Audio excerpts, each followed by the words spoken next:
출발합니다.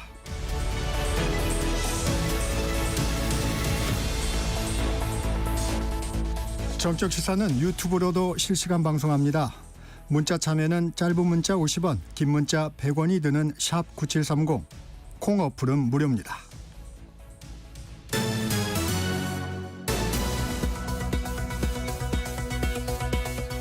뉴스 브리핑 시작합니다. 세계일보 이현미 기자 나와 있습니다. 안녕하세요. 안녕하세요.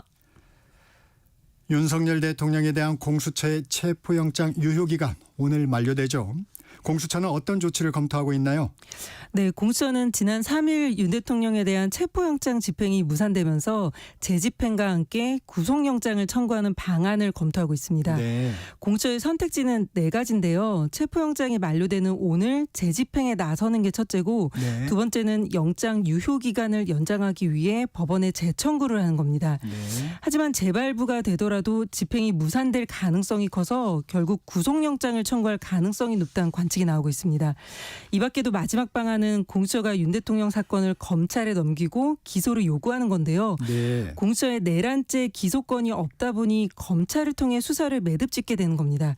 이 경우 공수처가 뚜렷한 성과 없이 검찰에 사건을 넘기는 모양새가 되기 때문에 공수처의 존재 의미가 약해질 수 있어 이 마지막 시나리오는 가능성이 희박하다는 게 법조계 중론입니다. 네.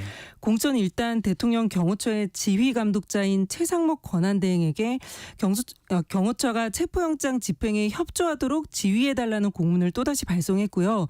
최 권한대행은 답변하지 않은 것으로 전해졌습니다.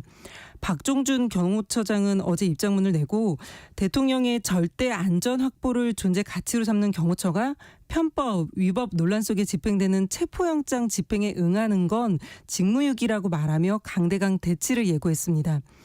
윤 대통령에 대한 구속영장이 청구되면 체포영장과 달리 영장실질심사, 즉 구속 전 피의자 신문이 열리지만 윤 대통령 측이 공수처의 내란죄 수사가 불법이라는 입장을 고수하고 있어 이에 응할진 미지수입니다. 네. 윤 대통령 측은 체포영장 집행에 반발하며 법적 대응을 예고하고 있죠? 네, 윤 대통령 법률 대리인단은 어제 입장문을 내고 오동훈 공수처장과 공수처 검사와 수사관, 경찰 특수단 관계자 등 150명을 특수공무집행방해 혐의로 고발하겠다고 밝혔습니다. 지난주 금요일 공수처의 체포영장 집행을 경호처가 막아서면서 양측이 5시간 반 동안 대치하는 국가 공권력끼리 충돌하는 초유의 사태가 빚어졌는데요. 네.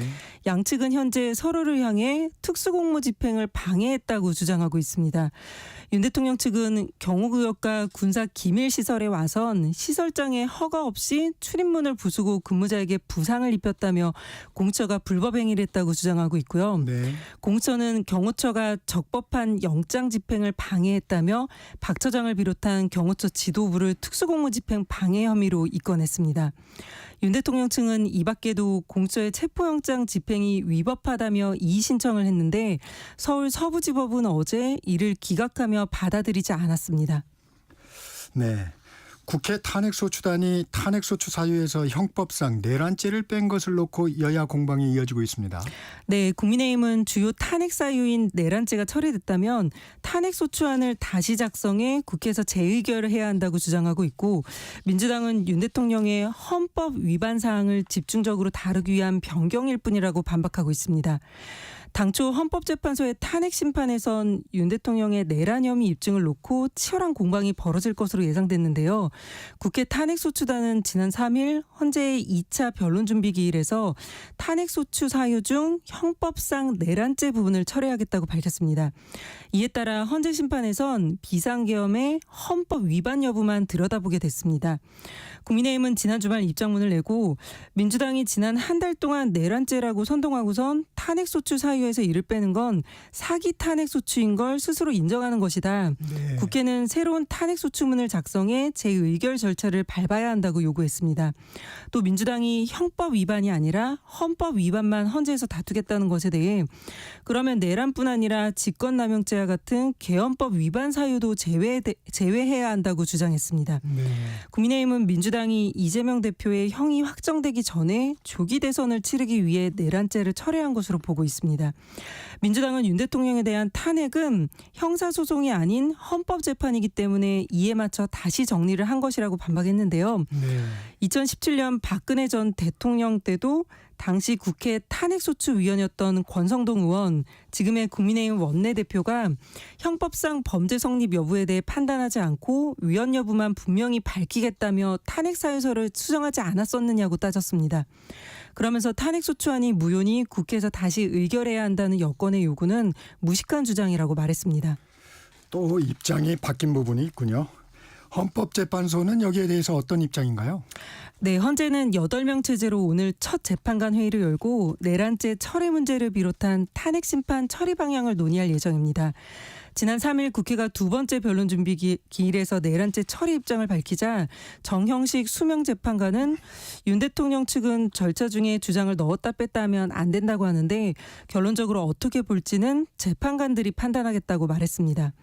일단 재판에 속도를 내겠다는 헌재 입장은 분명해 보이는데요. 헌재는 이번 달 14일 다음 주 화요일부터 탄핵 심판을 본격적으로 시작하겠다면서 14일과 16일, 21일, 23일 그리고 2월 4일까지 5차례 변론기를 열겠다고 통보했습니다. 네. 헌재법상 정식 변론에는 당사자가 출석해야 하고 출석하지 않으면 재판을 종료한 뒤 다시 기일을 잡아야 합니다. 그러나 두 번째 기일에도 불출석하면 당사자 없이도 재판을 할 수 있기 때문에 헌재는 윤 대통령이 14일에 출석하지 않을 것을 염두하고 16일을 2차 변론기일로 정했다고 밝혔습니다. 네. 또 재판 준비가 미흡한 만큼 변론 준비 기일을 더 진행하자고 하는 윤 대통령 측 주장도 받아들이지 않았습니다.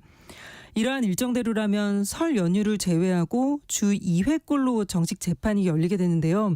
박근혜 전 대통령처럼 17차례 변론을 진행할 경우 3월 중순이면 절차가 마무리될 거란 전망이 나옵니다. 헌재 정식 재판에 윤 대통령이 직접 출석할 것으로 보이는데요. 윤 대통령 변호인인 윤가끔 변호사는 어제 대통령이 적정한 기일에 출석해 의견을 밝힐 예정이라고 전했습니다. 윤 대통령이 직접 출석할 경우 탄핵 심판 재판정에서는 첫 대통령이 될 전망입니다. 그렇군요. 대통령 관저 앞에서는 윤 대통령 지지와 탄핵 집회가 계속되고 있죠. 네, 어제 수도권 대부분 지역에 대설주의보가 내린 궂은 날씨에도 불구하고 한남동 일대에선 윤 대통령 탄핵을 촉구하는 집회와 대통령을 지지하는 집회가 동시에 열렸습니다. 윤석열 즉각퇴진 사회 대개혁 비상행동이란 단체는 윤 대통령에 대한 체포영장 재집행을 촉구하며 영장 만료일인 오늘까지 밤샘 집회를 계속했습니다. 네. 반면 이들과 약 500m 떨어진 곳에선 신자유연대 등 보수단체가 탄핵 기각 공수처 해체를 외치며 대치를 이어갔습니다. 이들 중에는 이틀 전부터 계속 자리를 지킨 사람들도 있었는데요. 어제 저녁 7시 기준 경찰이 비공식적으로 추산한 집회 참여 인원은 비상행동 측이 11,000여 명, 신자유연대 측이 8,000명으로 집계됐습니다. 아, 네. 다음은 제주항공 여객기 관련 소식입니다. 희생자 대부분이 가족품으로 돌아가면서 시신을 인도하는 절차가 마무리 국면에 접어들었네요. 네, 국토부와 경찰에 따르면 참사 희생자 179명 중 176명의 시신이 가족들에게 인도됐습니다. 남은 3명은 유가족 사정으로 오늘 인도될 예정인데요. 현장에서 수거한 유류품 900개 중 소유주가 확인된 200개도 유족에게 전달됐고 나머지는 유족이 직접 확인할 수 있는 절차를 진행할 예정입니다. 네. 유족 쉼터도 유족들이 장례를 위해 대부분 빠져나가면서 조만간 철거할 예정이고요. 어제 마지막으로 열렸던 합동 브리핑에선 유족 측이 정부에 감사 인사를 전했습니다. 아, 네. 이렇게 현장 수습은 어느 정도 마무리가 됐고 이제 관건은 사고 원인을 밝혀내는 겁니다. 국토부는 여객기 엔진과 함께 사고 당시 작동하지 않았던 랜딩 기어에 대한 조사를 진행하고 있습니다. 조종실 내 대화 내용을 파악할 수 있는 음성 기록 장치 녹취록이 어제 완성됐고 네. 블랙박스의 또 다른 한 축인 비행 기록 장치는 정밀 분석을 위해 오늘 미국 국가교통안전위원회에 전달됩니다. 네, 오늘 여기까지 듣겠습니다. 뉴스브리핑 세계일보 이현미 기자였습니다. 고맙습니다. 감사합니다. 전격시사 듣고 계신 지금 시각 7시 30분이네요. 날씨 정보입니다. 곳곳에 약한 강수 현상이 있는데요. 오늘 오전까지는 수도권에, 오후까지는 강원과 충청 이남에 비나 눈 오는 곳이 있겠습니다. 눈의 양은 중부지방을 중심으로 1cm 가량 되겠는데요. 경기 동부, 강원, 제주에는 최대 5cm 정도 오겠습니다. 내일부터는 충청, 호남, 제주 산지 위주로 최대 10에서 20cm 안팎의 많은 눈이 강하게 쏟아지겠습니다. 특히 전북 서해안과 내륙은 20cm 이상, 울릉도, 독도 최대 30cm 이상 쏟아지는 곳도 있겠습니다. 눈으로 인한 피해 없도록 대비를 철저히 하시는 게 좋겠습니다. 그리고 빙판 주의하셔야겠습니다. 오늘 오전까지 충청, 호남으로 안개가 짙겠습니다. 게다가 오전에 중서부와 호남, 제주 등 서쪽으로 미세먼지 농도가 매우 높은 단계까지 치솟을 수가 있겠습니다. 대부분 지역 오늘 공기가 탁하니까 마스크 착용하시는 게 좋겠습니다. 낮 기온은 서울, 사도, 대전, 전주 6도 등 평년 기온을 웃돌거나 비슷하겠는데요. 내일부터는 찬 공기가 남하하면서 추워지겠습니다. 서울이 영하 6도까지 떨어지고 또 오늘부터 바람이 내일도 계속해서 강하게 불기 때문에 체감온도는 더 낮다고 보셔야 되겠습니다. 지금 서울의 기온은 1.7도입니다. 날씨 정보였고요. 다음은 이 시각 교통 상황 알아보겠습니다. KBS 교통정보센터 이현 씨입니다. 네, 출근 정체는 계속 늘어나고 있습니다. 서울시내 대통령 관저가 있는 한남동 일대 모습입니다. 주변이 많이 혼잡한데요. 도심 남산 1호 터널 쪽부터 보면 한남대교 북단에서 북한남 삼거리 쪽으로 막히고 있습니다. 반대 강남 쪽의 이동도 어려우실 텐데요. 남산 1호 터널 요금소에서 한남 오거리 쪽으로 정체되고 있습니다.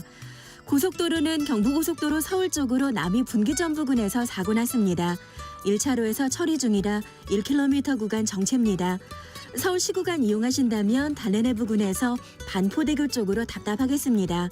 영동고속도로 강릉 방향 서창 부근에서 지체고요. 둔대 분기점에서 부곡 그리고 용인에서 양지 터널 쪽으로 속도가 떨어지고 있습니다. 한편 강원권 곳곳으로는 눈이 내리고 있습니다. 운행 여건이 좋지 않으니까요. 대비하고 이동하시는 게 좋겠습니다. KBS 교통정보센터였습니다.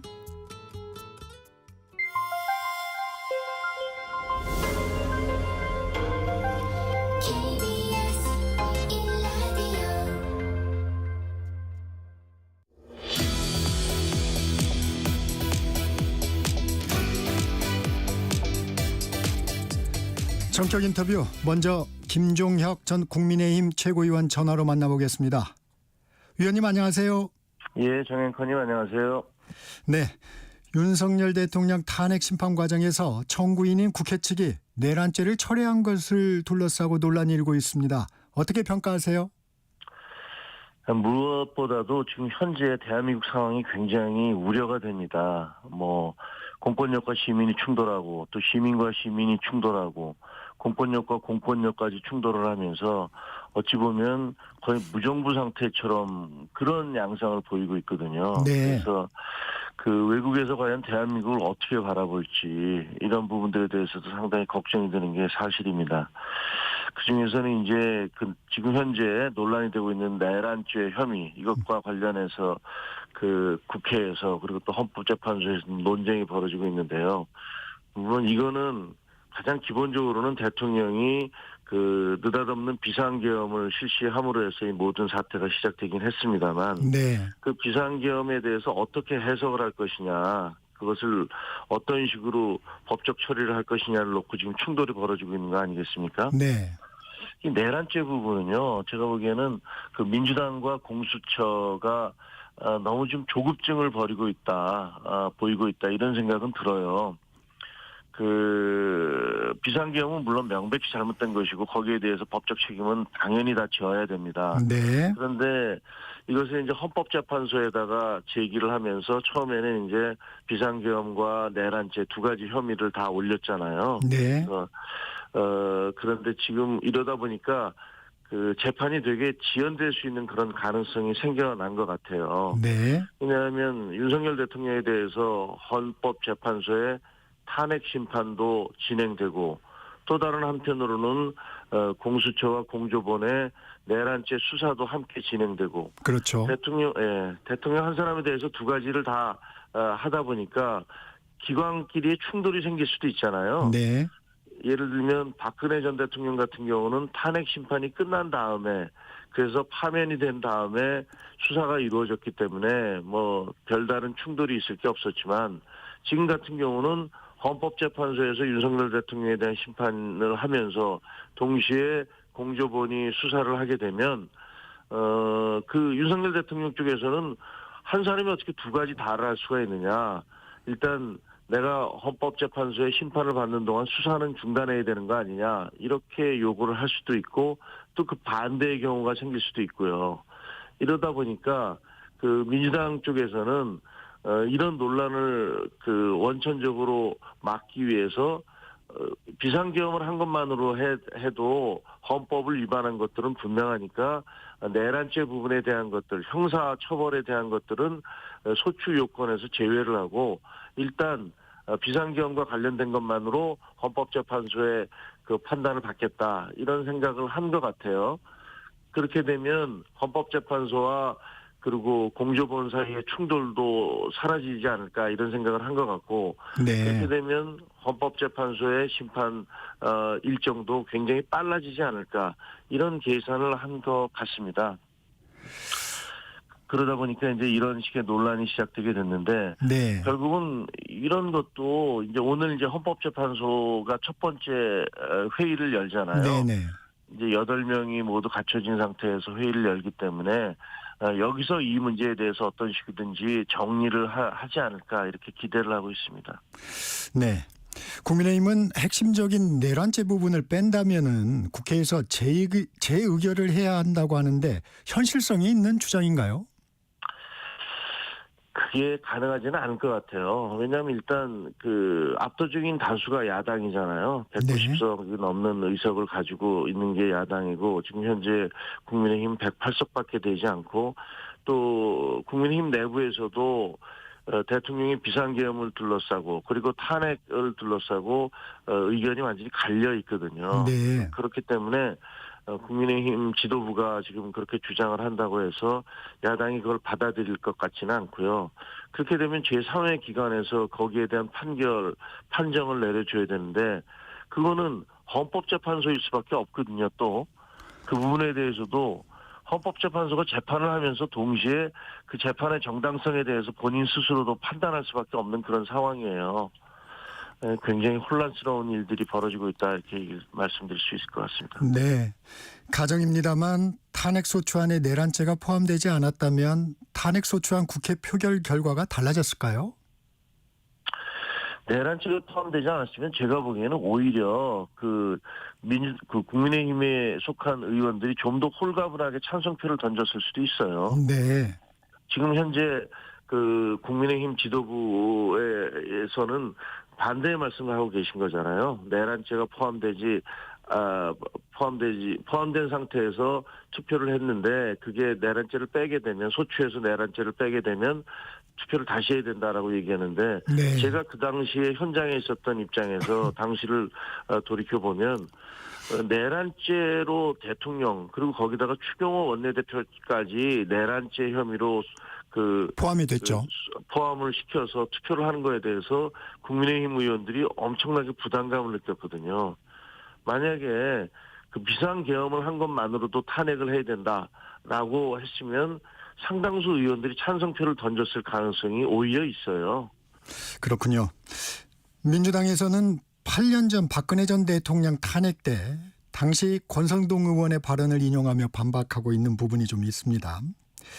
당시 탄핵심판 소추위원단에서 뇌물죄 등 형법상의 범죄 성립 여부에 대해서는 판단하지 않고 위헌 여부만 분명히 밝히겠다며 탄핵 사유서를 재정리했는데 이를 주도했던 게 이제 권성동 당시 의원이었는데요. 그때는 맞고 지금은 틀리냐 하면서 이제 국민의힘의 주장에 대해서 반박을 하고 있는데 어떻게 생각하십니까? 아니 그런 주장을 민주당이 할 수는 있죠. 근데 이제 거기에 대한 국민의힘의 반박은 그것은 핵심적인 소추 사유가 아니지 않느냐. 하지만 이번에 윤석열 대통령에 대해서의 내란죄는 그 소추 요건의 가장 핵심적인 부분이다. 그러니까 과거에 뇌물죄와 관련해서 박근혜 전 대통령에 대해서 형법상의 뇌물죄를 소추 요건에서 제외했던 것과는 다르다. 네. 이렇게 주장을 하고 있지만 사실은 그것은 뭐 각자의 주장이기 때문에 이 부분도 그 완벽하게 한쪽이 맞고 한쪽이 틀리다라고 얘기하기는 어려운 그런 상황 아니겠습니까? 네. 과거에 그런 일이 있었는데 왜 지금은 안 되냐? 네. 지금과 과거는 다르지 않느냐? 이런 두 개의 주장을 판정해 줄 부분, 그 누가 결정을 하겠습니까? 서로의 주장은 계속 평행선을 달릴 게 분명하기 때문에 결국은 이런 부분에 대해서도 헌법재판소에서 어떻게 하겠다라는 어떤 입장을 밝히는 수밖에 없다 이렇게 생각을 합니다. 우리 정치 환경에서는 항상 여야가 입장이 바뀌면 좀 다른 얘기들을 좀 하는 경향이 많이 있어서 그렇습니다. 네. 본인이 어떻게 보면 내로남불이죠. 뭐 대부분의 이거는 여야를 따질 것도 없이 본인들이 할 때는 그것의 정당성을 주장하다가 또 입장이 바뀌면 정반대로 표변하고 하곤 했던 것이 우리 정치권이고요. 정당이고 그렇기 때문에 국민들은 더욱 혼란스러운 상황이 아닐까 그렇게 생각합니다. 네. 지난 3일 윤 대통령 체포영장 집행 무산됐습니다. 체포영장에 대한 국민의힘 입장은 윤 대통령 측과 좀 비슷해요. 공수처의 체포영장이 불법적이고 원천 무효다 이렇게 주장을 하는데 여당의 대응 전략 어떻게 평가하십니까? 여당으로서는 그렇게 주장을 할 수밖에 없는 거죠, 뭐. 근데 지금 여당의 입장은 참 곤란한 게 윤석열 대통령과의 관계를 일방적으로 윤 대통령의 편을 들어주기도 쉽지가 않고 왜냐하면 네. 그 비상계엄은 온 국민을 상대로 온 국민이 목격했던 그런 장면이잖아요. 네. 그렇기 때문에 윤석열 대통령이 일방적으로 옹호하기도 어렵고 그렇다고 또 같은 당 출신이고 아직 탈당이나 제명이 되지 않았기 때문에 1호 당원임이 분명한 윤 대통령과 거리를 둘 수도 없고 더구나 또 일부 우리 당의 그 국민의힘의 상당수 당원들은 탄핵은 잘못된 것이다. 이재명 대표와의 형평성이 너무 어긋나가는 거 아니냐라는 이런 입장들이시기 때문에 네. 그런 또 당원들의 요구나 주장을 무시할 수도 없는 거죠. 그러니까 전체적인 국민들의 일반적인 여론과 그리고 우리 당원들과 그중에서 특히 강성 당원들의 그런 목소리 이 둘 사이에서 양쪽에서 어느 쪽에다가 또 일방적으로 힘을 실을 수 없는 그런 처지인 것이 지금 현재 국민의힘 지도부라고 생각을 합니다. 그래서 뭐 어쨌든 1호 당원이기 때문에 대통령에 대해서 민주당이 일방적으로 공격을 하거나 그다음에 법률 조항을 좀 무리하게 갖다 붙이는 것들에 대해서는 반박할 수밖에 없을 것이다. 민주당 지도부, 국민의힘 지도부에서는 그렇게 보고 있습니다. 김 의원님 말씀대로 좀 고민이 있어 보입니다. 대통령 지키기로 보이는 측면은 좀 경계를 하고 있는데 김 의원님이 생각하시기에 국민의힘이 대통령과의 관계 설정은 어떻게 해야 된다고 보세요? 아니 저는 뭐 쫓겨난 지도부니까 저희 그 이전의 지도부의 입장은 분명했죠. 그 네. 이전 지도부는 비상계엄은 받아들일 수 없는 반헌법적이고 반법률적인 것이다. 물론 대통령은 지금 그것이 처음에는 국민에게 사과를 했다가 나중에는 뭐 내가 잘못한 게 없다. 국민을 위한 것이었다. 이런 주장을 하고 계시지만요.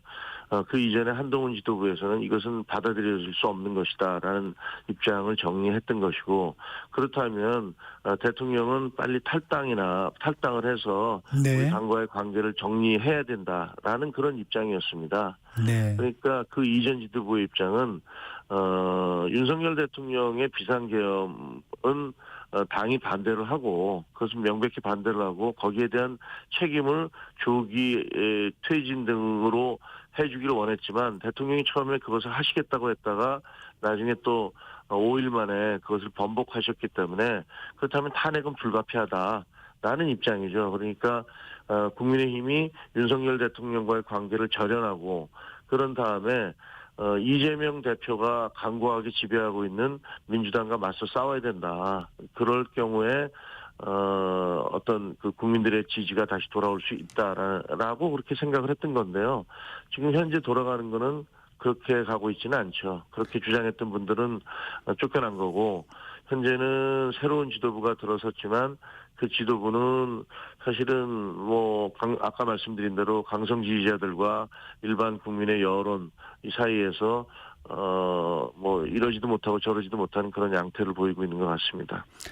네, 강성 지지자들과 일반 여론 상황에서 좀 고민이 있는 모양인데 최근 탄핵 국면에서 보수층에 다시 결집하고 있다는 일부 여론조사가 공개되고 있기도 합니다. 이 같은 분위기 공감하십니까?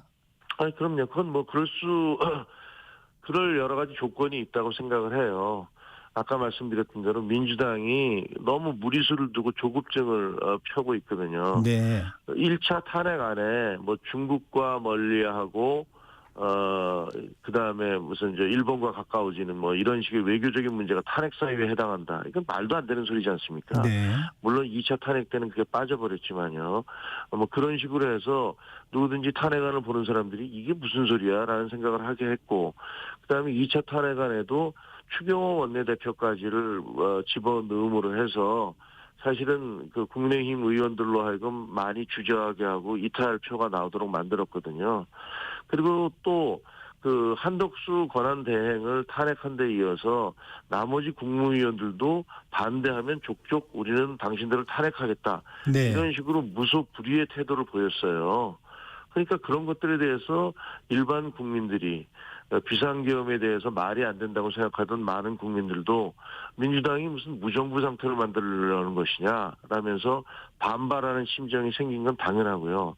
그다음에 국민의힘 지지를 하던 분들은 더욱더 똘똘 뭉치게 만들었던 것이죠. 네. 그래서 그런 이유로 해서 민주당이 이 상황을 국가적 위기 상황, 재난 상황으로 바라보고 거기에 대해서 뭔가 성숙하고 그다음에 신중한 태도로 접근하는 게 아니라 이 기회에 빨리 조기 대선을 이끌어내서 이재명 대표를 대통령으로 만들어야겠다라는 식의 조급증과 무리수를 계속 두고 있기 때문에 거기에 대한 반발이 국민들로 하여금 지금 현재 윤석열 대통령 비상계엄까지 했던 윤석열 대통령에 대한 동정심으로 뭉치게 이렇게 만들었던 것이 아닌가 그런 생각이 듭니다. 그런데 이 같은 흐름이 국민의힘의 쇄신과 변화에는 도움이 되지 않을 수도 있다는 지적이 좀 있는데요. 어떻습니까? 그렇습니다. 뭐 당연히 그 이전에 그 한동훈 체제가 있을 때 계속 요구했던 것들이 당의 쇄신과 변화 아니었습니까? 네. 그리고 거기에 대해서 지금 현재 지도부나 중진 의원들 뭐 상당수가 거부감을 보였던 것도 부인할 수 없는 사실이고요. 그 현재 저희들은 굉장히 어떤 기로에 서 있는 게 맞습니다. 비상계엄은 이제 수사 과정에서 드러나겠지만 대통령께서는 많은 체포조를 동원하지도 않았고 그다음에 뭐 실탄을 가져오라고 하지도 않았고 국방장관과만 상의를 했고 뭐 이런 여러 가지 주장을 하시지만 그 주장은 계속 다른 사람들의 증언에 의해서 깨지고 있잖아요. 네. 비상계엄의 실체가 수사 과정에서 드러나면 드러날수록 그에 대한 국민적 경악이나 놀라움도 커질 것이고요. 저희들은 만약에 그런 대통령을 계속 감싸 안고 가면은 국민들로 돌팔매를 받을 수밖에 없습니다. 그래서 저는 저희가 대통령에 대한 어떤 그런 나름대로의 어떤 그 잘못에 대해서는 냉정하게 비판을 해야 된다고 생각을 합니다. 누구도 법 위에 있을 수 없고 그건 대통령도 마찬가지고요. 저희가 대통령에 대해서 죄송합니다. 네. 대통령의 불법적인 행위에 대해서 비판을 해야 그래야 똑같은 기준으로 민주당 이재명 대표의 재판 지연이라든가 그리고 이재명 대표의 과거 피의 사실들에 대해서 맹렬하게 공격을 할 수 있는데요. 지금은 양쪽 모두가 자기 자신들의 잘못이나 문제점들은 덮어두고 상대편에게만 손가락질하는 그런 양상을 보이고 있고 네. 국민의힘인 저희들도 마찬가지거든요. 근데 저희는 이렇게 하면 결국은 헌법재판소의 재판이 진행될 것이고 8인 체제로 진행되는 현재의 그런 구도로 볼 때는 탄핵으로부터 벗어나기가 쉽지 않은 그런 상황인데 탄핵이 이루어질 경우에 그러면 대선 전국이 만들어졌을 때 저희가 이재명 대표를 향해서 어떤 비판을 할 수 있을까 이런 부분들을 고민해야 된다. 이렇게 보고 있습니다. 네, 현안 살펴보겠습니다. 윤석열 대통령에 대한 체포영장 집행 만료 시한 오늘입니다. 공수처 체포영장 집행할까요? 집행하기가 쉽지 않지 않겠습니까? 현재 그 앞에서 그렇게 많은 분들이 찬반 시위를 벌이고 있잖아요. 네. 그리고 지금 경찰과 군은 체포영장에 대해서 그것은 정상적인 법 집행이니까 우리가 관여하지 않겠다라는 입장인 것 같아요. 네. 그래서 첫 번째 그 진입을 할 때도 군과 101, 202 그리고 22 그 경비단 이런 쪽에서는 길을 열어줬던 거 아닙니까? 네, 인력 요청을 좀 거부했죠. 예, 그렇습니다. 그리고 하지만 지금 현재 그 대통령실 그 관저는 경호처가 관장하고 있고 이분들도 무장하고 있는 상태 아닙니까? 네. 그런데 그런 분들에 대해서 이것은 물리적으로 체포영장을 강행하겠다고 충돌이 이루어졌을 경우에 굉장히 불행한 사태가 불상사가 벌어질 수도 있기 때문에요. 저는 공수처가 이렇게 무리해서 영장 집행을 할 필요도 없다고 생각을 합니다. 이것은 대통령과 대통령실과 그 사전 협의 내지는 뭐 접촉을 통해서 제일 중요한 건 어쨌든 수사가 진행되도록 하는 거잖아요. 네. 대통령의 인신 구속이 목적이 아니잖아요. 근데 지금 그 어떤 분개한 시민들이라든가 일부의 그 국민 정서 같은 것들은 대통령이 이렇게 불법한 짓을 했으니 당연히 구속을 시켜야 된다라는 어떤 그런 그 반발감이 있는 것도 잘 알고 있습니다. 하지만 그것이 과연 정상적이진 않지만 이 앞으로 향후 그 국정의 운영에 있어서 그게 도움이 될 것인가 이런 부분도 좀 고민을 해봐야 될 것 같아요. 네. 그래서 저는 자꾸만 신병 처리에 집착하지 말고 제대로 된 수사에 박차를 가하는 게 중요하다. 그리고 나중에 이제 국회에서 그 특검이 이루어지면 그 특검에 다 넘겨야 되거든요, 자료를. 네. 그때까지 충실한 수사를 하는 게 중요한데 공수처에 대해서도 비판하지 않을 수 없는 게 공수처가 그동안 만들어진 지 2년이 넘도록 제대로 된 수사를 단 한 건도 하지 못했어요. 그래서 손가락질을 받고 비판을 받아왔는데 마치 이번 대통령의 비상계엄 사태를 둘러싸고 본인들의 존재 이유를 부각시키기 위해서 그래서 무리수를 두는 듯한 모습을 보이고 있는 것도 상당히 볼썽사납다라는 생각이 듭니다. 네, 화제를 좀 바꿔보겠습니다. 탄핵 인용을 가정할 경우에 조기 대선이 치러져야 하는데 위원님께서는 한동훈 전 대표가 1월부터 활동을 재개할 거라고 했는데 혹시 한 전 대표와 직접 소통 후에 입장을 밝히신 건가요? 아니요, 그러니까 소통은 하고 있습니다만 그것을 뭐 본인이 언제 어떻게 나오겠다라고 밝히신 건 없어요. 그러나 여러 가지를 고려를 해볼 때는 어쨌든 활동을 재개할 것이다. 그냥 은둔해서 지내지는 않을 것이다. 이런 생각이 듭니다. 네. 한 전 대표가 여전히 유력한 여당 차기 대권 주자라고 보세요? 그렇습니다. 뭐 지금 현재 지금 앞으로의 어떤 그 전개는 윤석열 대통령이 감행한 비상계엄에 대해서 어떤 입장을 보였느냐, 그리고 탄핵에 대해서 어떤 태도를 보였느냐, 이것이 크게 영향을 미칠 거라고 생각을 해요. 그렇기 때문에 국민들께서 판단하시겠죠. 이 비상계엄이 제대로 되고 잘 된 것인가, 그리고 그 대통령에 대해서 탄핵 조기 퇴진이나 탄핵을 해야 된다고 주장한 것들이 과연 올바른 선택이었는가, 이것에 대한 국민적 판단이 있을 것이고 네. 그 부분에서 여당 정치인들의 운명은 갈릴 것이다, 이렇게 생각을 합니다. 네.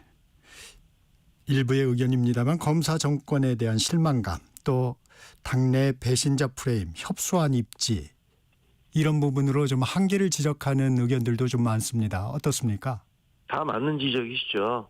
그 무슨 어떤 특정 직업군에 있는 사람이 문제가 있다라고 생각하지 않습니다. 뭐 언론인이 됐든 검사가 됐든 판사가 됐든 뭐 의사이거나 아니면 또 어떤 기업인이거나 그 개개인의 문제이지 어떤 직업군 전체가 문제다 이렇게 얘기하기는 쉽지 않습니다. 물론 네. 사람들은 그런 틀에 의해서 어떤 누군가를 평가하긴 합니다만 위원님 윤석열 마무리 대통령이 네, 마무리해 주시고요. 네, 검사 출신이기 때문에 거기에 대한 어떤 굴레가 씌워져 있는 것은 사실입니다. 그걸 극복해야 되는 것도 한동훈 대표의 그런 역량일 것이고 과제일 거라고 바라보고 있습니다. 네, 지금까지 김종혁 전 국민의힘 최고위원과 말씀 나눠봤습니다. 위원님 고맙습니다. 고맙습니다. 잠시 전하는 말씀 듣고 전격시사 2부에서는 국민의힘 김성태 전 의원과 더불어민주당 홍익표 전 의원과 함께하는 품격 토론으로 이어집니다.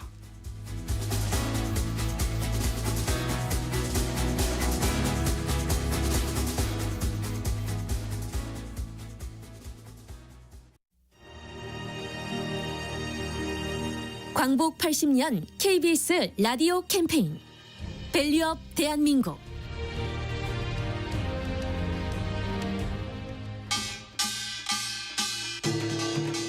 안녕하세요. 새해 복 많이 받으십시오. 사물놀이 김덕수입니다.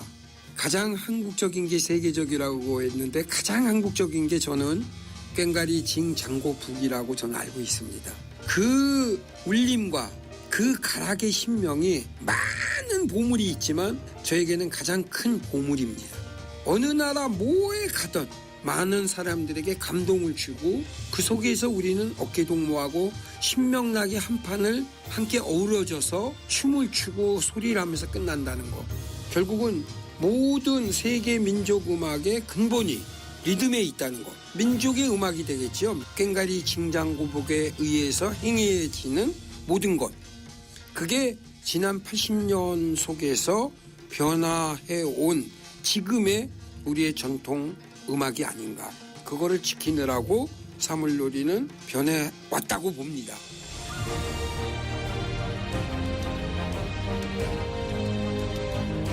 가장 중요한 거는 그 신명. 그래서 우리의 잊었던 문화가 아니고 이제는 우리가 잊으면 안 되는 우리의 것을 꼭 지키면서 가장 한국적인 게 세계적이라는 거 잊지 말아 주시기 바랍니다.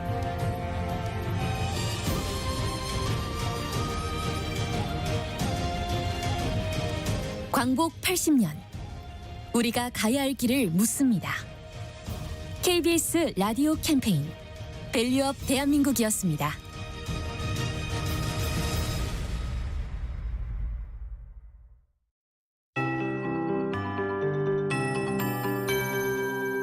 KBS 58분 날씨.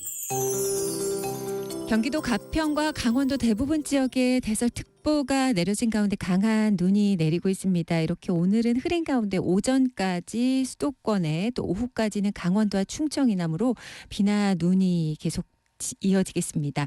눈의 양은 대부분 1cm인데 특보 해당 지역 경기 동부나 강원 제주에는 최대 5cm가량의 많은 눈이 쌓이겠고요. 내일부터는 충청 호남 제주 산지에 최대 10에서 15cm 내외의 많은 눈이 강하게 쏟아지겠습니다. 그 가운데 전북 서해안과 내륙은 20cm, 울릉도 독도는 30cm 넘는 눈이 쌓일 수도 있어서 눈으로 인한 피해 없도록 주의해 주시고요. 보행자 안전사고에 각별한 주의가 필요하겠습니다. 오늘 오전까지 충청 호남에 안개가 짙겠습니다. 그리고 낮 기온은 서울 4도, 강릉 대구 8도, 대전 전주 6도 등 2도에서 10도 분포가 되겠습니다. 강수대가 남동진하겠습니다. 오후에는 강수가 종료되면서 찬대륙 고기압이 유입되겠습니다. 가끔 구름이 많이 끼겠고 바람이 강해지기 시작하겠습니다. 해안 산지 위주로 매우 강한 바람이 불겠고요. 풍랑도 오후부터 대부분 해역으로 최대 4m까지 높아지겠습니다. 한편 동쪽 해안과 또 산지는 여전히 건조한 상태라 주의해 주시고요. 내일부터는 서울 영하 6도 등 추워집니다. 지금 서울의 기온은 1도입니다. 강혜종입니다.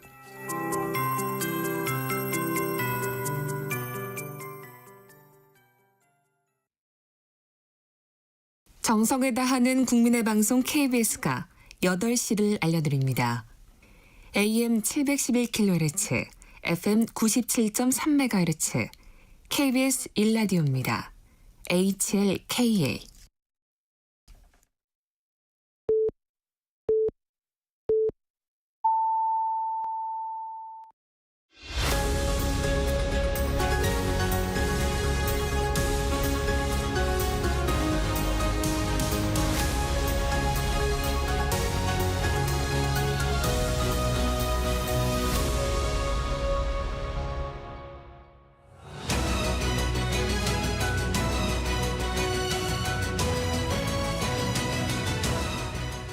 매주 월요일 정치 현안을 품격 있게 토론하는 품격 토론, 함께해 주시는 두 분 소개합니다.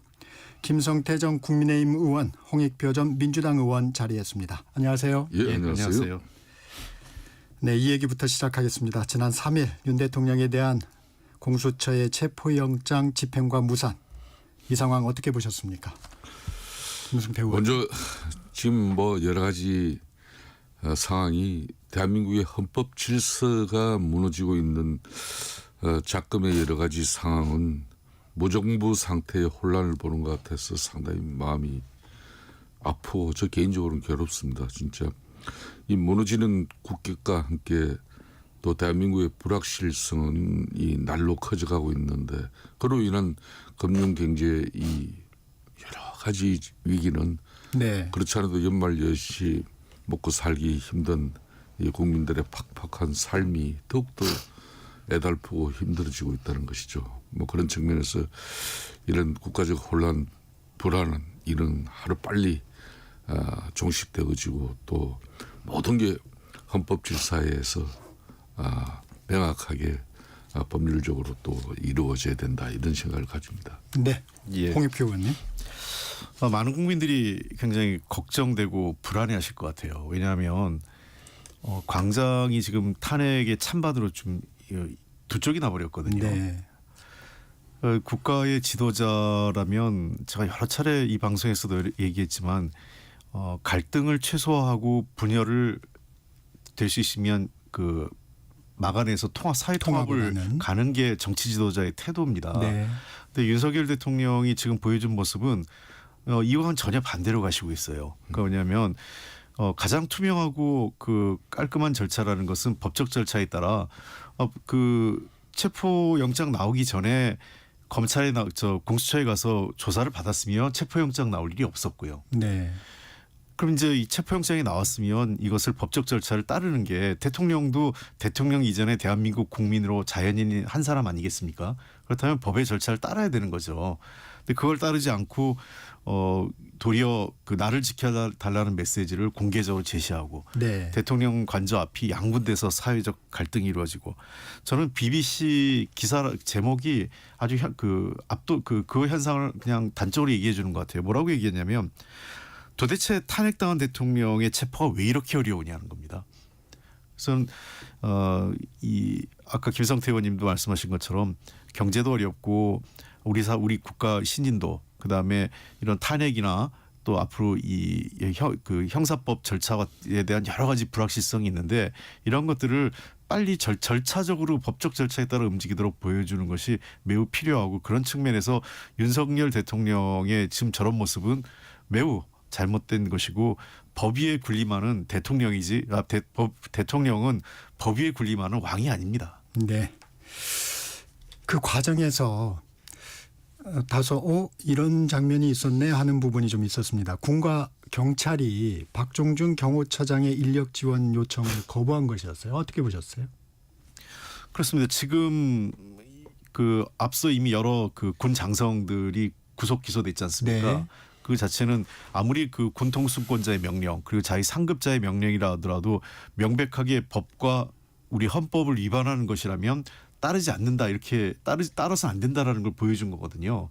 지금 대통령 경호처에 있는 그 파견 나온 군과 경찰은 대통령이 위해받을 경우 이거 위해라는 것은 예를 들면 뭐 테러 세력이라든지 북한이라든지 또는 외국이나 적국이라든지 뭐 등등해서 대통령의 신변을 위협해서 우리나라를 혼란에 빠뜨리려고 하는 세력들로부터 대통령을 지키는 거지 정당한 법 절차를 막는 게 경호가 아니거든요. 그런 네. 측면에서 군과 경찰에서 그 관계자들은 이미 이건 잘못됐다고 생각하고 이미 권한대행 그 국방장관 권한대행이나 또는 경찰 그 청장 권한대행이 더 이상 경호처에 협조하지 말라는 뜻으로 지시를 내린 것 같아요. 그건 전 잘했다고 생각을 합니다. 네, 이 공권력 사이에서도 좀 이제 균열이 발생하고 있는 것 같습니다. 김성태 의원님.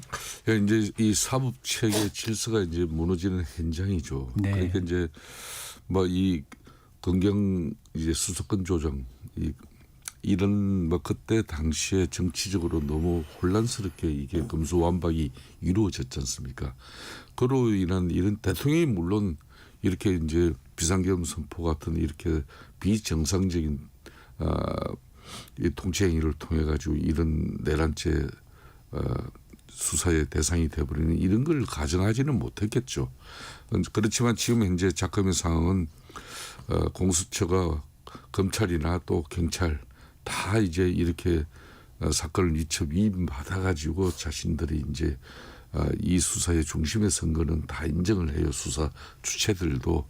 뭐 그렇지만은 이제 경호처는 경호법 가지고 지금 버티고 있는 상황인데 이 자체가 이제 어찌됐든 간에 대한민국은 이제 사법 체계의 집행은 또 법원에서 하는 겁니다. 네. 그러니까 이제 검찰이 수사를 하고 이걸 체포를 하고 내지는 구속을 통해서 막 이 판단하겠다는 것은 그게 이제 영장 발부죠. 그 영장 발부가 이루어지고 나서 실질적으로 이제 수사를 해서 이걸 구속 상태로서 앞으로 재판을 받게 해야 된다면은 구속영장 실질 심사를 또 하게 되는 겁니다. 그런 이제 사법 체계가 쭉 있는데 지금 이제 문제는 대한민국의 이런 헌법 질서가 이제 무너지고 있는 것은 너무나 안타까운 거예요. 대통령도 대한민국의 대통령으로서 이게 헌법 수호가 대통령의 가장 큰 책임이자 책무예요. 그 대통령도 헌법의 토대 속에서 헌법이 대통령을 지켜주는 거예요. 그러니까 그런 측면에서 이제 공수처의 오늘 영장 재집행은 이제 체포영장 발부 마감 시한이 이제 오늘입니다. 네. 그러니까 한 번 더 이제 시도는 하겠습니다만은 이게 이제 상당히 불안전하죠. 정말 그 한남동 간자 아펀짐 양 진영에서 네. 정말 목을 걸고 지금 이제 한쪽은 체포를 해라, 한쪽은 대통령을 지키겠다. 그런 지금 국민들이 이런 엄청난 갈등의 현장에서 포진하고 있습니다. 여기에서 이제 공수처 이제 대통령을 체포하려고 하는 그런 공권력과 경호처도 역시 국가 공무원입니다. 네. 과연 국가 공무원 간에 이렇게 충돌을 어떻게 봐야 될 건지 참 큰 문제죠 지금. 김성태 의원님도 말씀하셨지만 오늘이 이제 마감인데 체포영장 집행 시기가 아직까지는 움직임이 없어요. 예. 오늘 재집행에 나설 것으로 보이십니까, 홍익표 의원님? 글쎄요, 뭐 제가 정확한 정보가 없기 때문에 뭐라고 말씀드리기 어렵지만 그래도 한 번 더 시도를 해야 되지 않을까 싶습니다. 왜 그러냐면 공수처 입장에서는 마지막까지 최선을 다했다라는 걸 분명히 해야 되고요. 지난번 1차 영장 그 체포영장 집행 과정에서도 소극적이었다는 비판이 지금 일부에 제기되고 있지 않습니까? 네. 주말 같은 경우에는 양 진영의 시위하는 분이 너무 결집돼 있는 상태에서 자칫 어떤 그 현장에서 시민들 간의 유혈 충돌이 있을까봐 아마 좀 자제했던 것 같고 오늘은 그 평일이기 때문에 오늘은 반드시 집행을 좀 시도해야 된다고 생각을 하고 그 과정에서 지금 공수처에서 여러 차례 그 최상목 대행에게 지금 공문도 보냈지 않습니까? 네. 그래서 최상목 권한 대행이 경호처를 지휘 감독할 권한이 있는 겁니다. 지금 네. 대통령의 권한을 대행하고 있기 때문에 그런 측면에서 물리적 충돌이 국가기관 간에 있어서 안 된다는 측면을 고려할 때 최상목 권한 대행이 좀 더 적극적으로 자기의 권한을 발휘해서 이 문제를 슬기롭게 해결해야 된다고 생각을 하고 그다음에 경호처도 이제 더 이상 충분히 저는 경호처가 자신들의 그걸 밝혔다고 생각을 해요. 그러면 법을 집행하는 것을 막는 것은 경호처의 본분이 아닙니다. 무슨 공수처가 대통령을 위해하는 것도 아니고 그 체포해서 관련된 수사 조사를 하겠다는 건데 이것을 경호처가 막는다는 것은 경호처의 그 어떤 존재 가치조차 지금 의문스럽게 만드는 거기 때문에 이건 이렇게 해서는 안 된다고 생각을 합니다. 경호처에서는 오히려 응하는 게 직무유기다 이런 주장을 하고 있어요.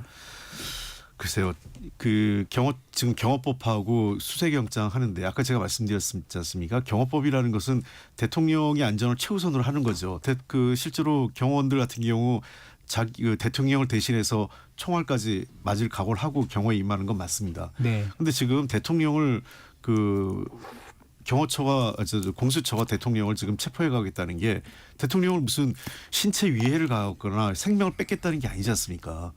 정상적으로 법원에서 영장을 받아가지고 집행을 하는 겁니다. 그러니까 아까 얘기했지 않습니까? 대통령은 대한민국 국민 중에 한 명이에요. 그러니까 대한민국 모든 국민은 법 앞에 평등하다는 겁니다. 체포영장이 발부된 상태에서 경호처가 이것을 막는다는 것은 중대한 그 경호처가 법 위에 존재하는 거냐 이 문제를 좀 고민을 해야 되는 겁니다. 김성태 의원님, 예. 최상목 권한대행 왜 지휘권을 행사하지 않는 겁니까?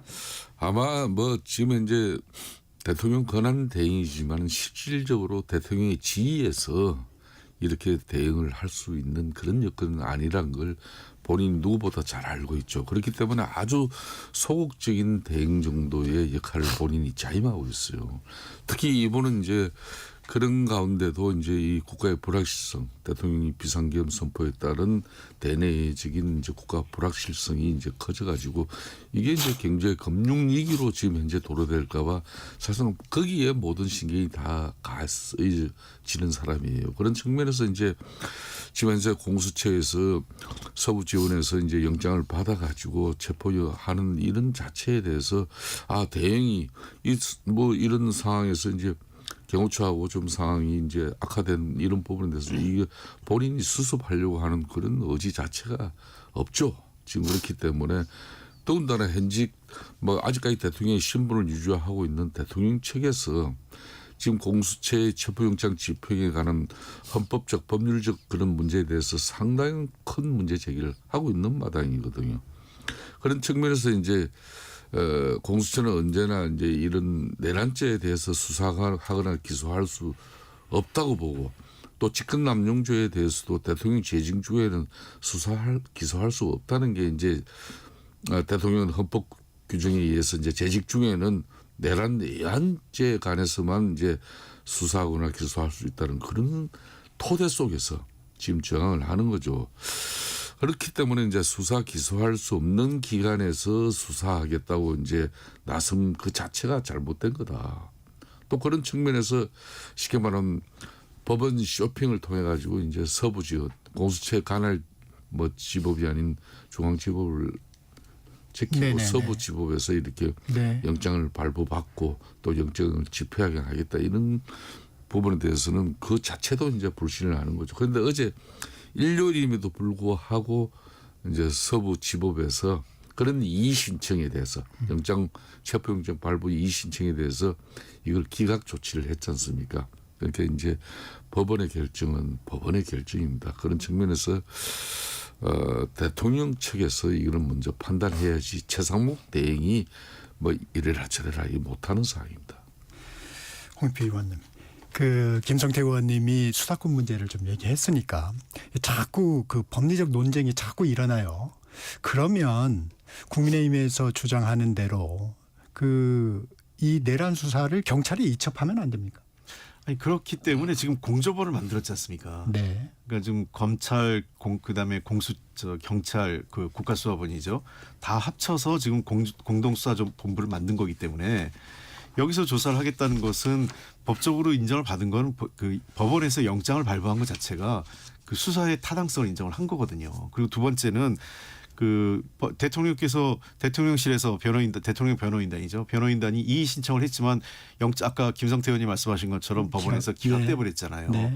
그렇다면 변호인단은 할 만큼 한 거예요. 자기 법적 권리를 행사를 한 거고 법원에서 결정이 나왔으면 따라줬어야 되는 거죠. 만약에 그 대통령 변호인단 주장처럼 수사 권한이 없는 수사기관에서 조사했다면 법원에서 영장 발부도 안 됐을 거며 변호인단의 문제 제기에 대해서 수용을 했겠죠. 인용을 했을 텐데 그러지 않았다는 겁니다. 그렇다면 이제는 최종적으로 법원의 판단을 따라야 되는 건데 그걸 따르지 않으면 더 이상 그 대한민국에서 지켜야 될 룰이 뭐가 있겠습니까? 같은 맥락이지만 계속 이렇게 법원의 판단을 무시할 수 있을까요? 윤 대통령 측에서? 저는 탄핵 심판에만 집중하고 이런 수사나 이런 부분을 계속 무시할 수 있을까요? 언제까지? 저는 불가능할 거로 봅니다. 결국은 자꾸 대통령에 대한 이 부정적 여론을 더 확대시키는 거고요. 두 번째는 결국은 이렇게 되면 최종적으로 법원이 구속영장을 발부하는 데까지도 나갈 수도 있어요. 구속영장이 지금 발부되면 구속적 부심을 받겠다고 네, 그런 입장을 변호인단이 밝혔지 않습니까? 네. 그렇다면 초유에 이제 대통령 구속영장 발부까지 나가는 상황이 되는데 저는 그런 상황으로 가지 않게 해서라도 수사를 조사받는 거지 않습니까? 수사 조사받는 거를 저는 지금이라도 예컨대 그 대통령 변호인단이 뭐 이번 주 수요일이든 나가겠다라고 얘기하면 공수처에서도 무리하게 체포영장을 시도할 그 이유는 없겠죠. 이제 핵심적인 건 지금 대통령의 신변을 확보하겠다는 가장 큰 묵심은 뭐 구속시키겠다는 게 아니라 조사를 해야 된다는 게 수사조사 차원에서 한 번은 불러야겠다라는 게 지금 공수처의 입장 아니겠습니까?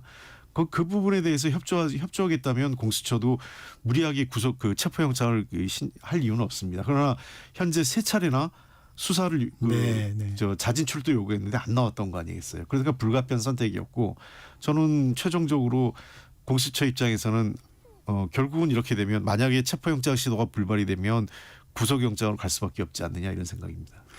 근데 조건을 하나 달긴 했어요.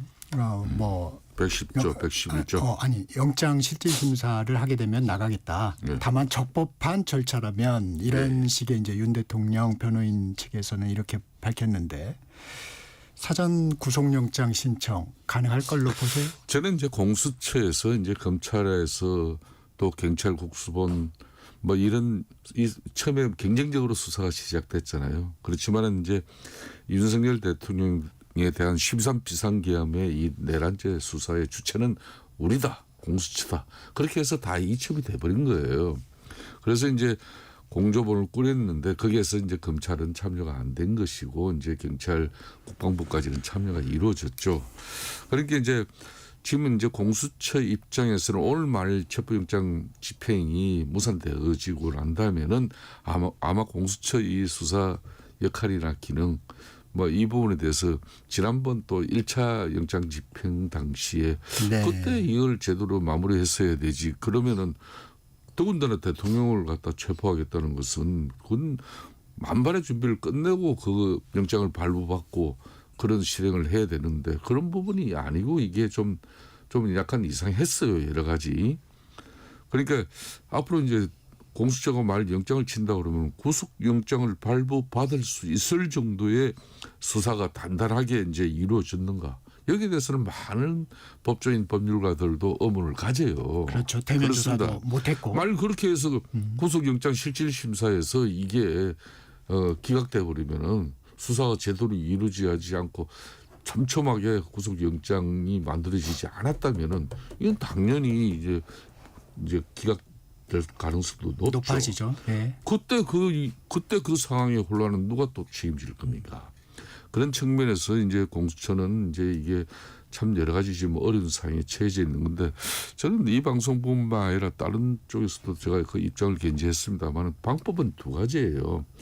대통령 본인이 이런 수사 주체에 본인이 내가 언제쯤 그러니까 이제 주변 사람 측근들이 협의를 해서라도 이 수사 주체들과 협의를 했더라도 내가 언제쯤 내가 수사에 협조하겠다.